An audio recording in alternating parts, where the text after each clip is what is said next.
force, a push or a pull. Have you ever tried to move a table from its place? A table can be moved from one place to another by either pushing it or pulling it. Actions such as picking, opening, shutting, kicking, hitting, lifting, flicking, pushing, and pulling are generally used to describe our day-to-day tasks. Each of these actions usually results in some kind of change in the motion or position of an object. All the above-mentioned actions can be associated with pushing or pulling. Therefore, whenever an object is moved, we can say that it has either been pushed or pulled. This push or pull is known as force. In other words, a body moves whenever a force is applied to it, or a body cannot move unless a force is applied on it. Apart from push or pull, force may also be defined as any action that has the tendency to change the position, shape, or size of an object.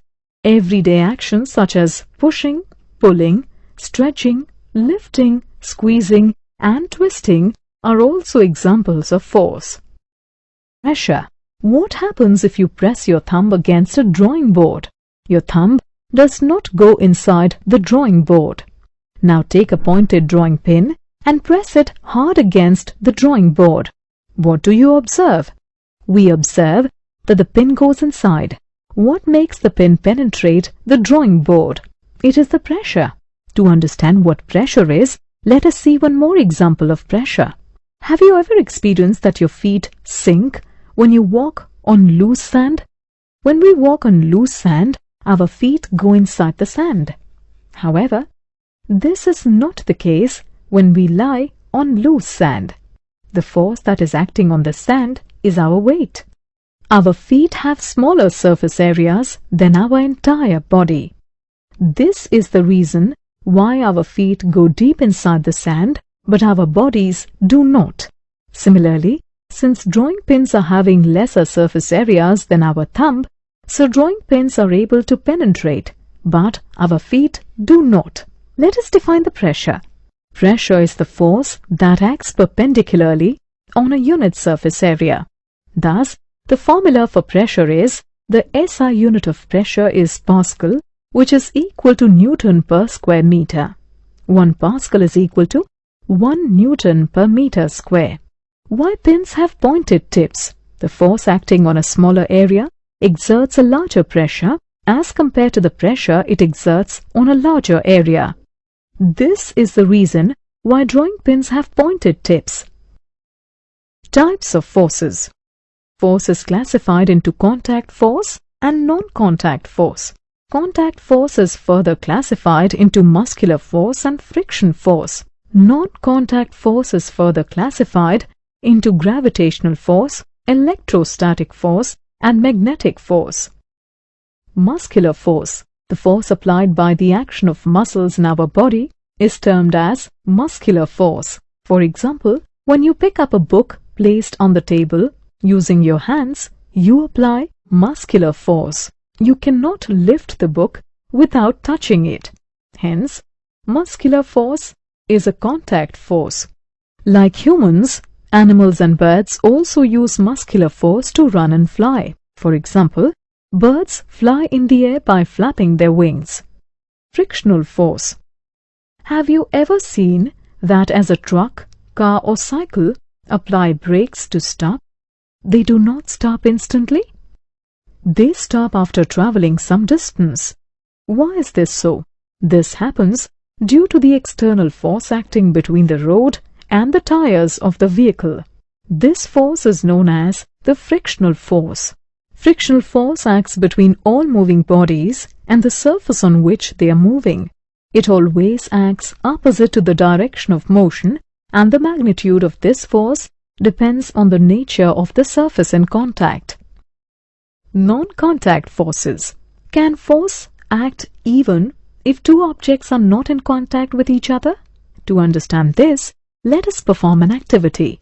Take a bar magnet and an iron nail. Bring the magnet close to the iron nail and make sure that the magnets are not in contact. That is, the magnets are not touching each other.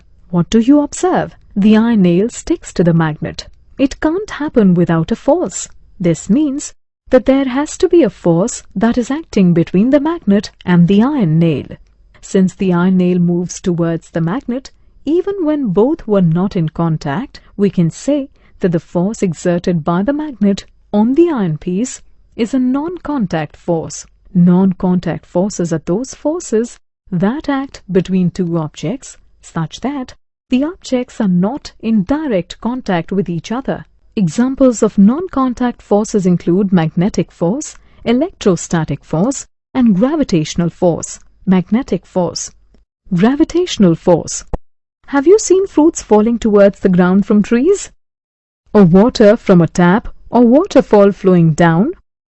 Why do you think this happens? The earth attracts every object which is near or on its surface towards its center by a non-contact force known as the gravitational force. It is this gravitational force which makes an apple fall down from the trees and makes the water from a tap flow down. Gravitational force depends on the distance between the object and the earth. Electrostatic force.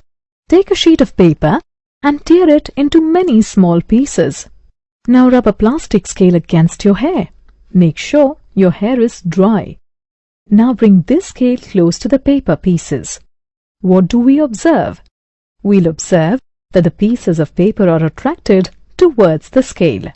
This happens because rubbing of the scale against dry hair produces an electrostatic charge. Thus, the scale attracts the pieces of paper by a non-contact force known as electrostatic force. Magnetic force. Do you remember about magnets? A magnet is a substance which can attract certain objects such as iron, cobalt, nickel, etc. towards it. It has two poles, namely North Pole and South Pole.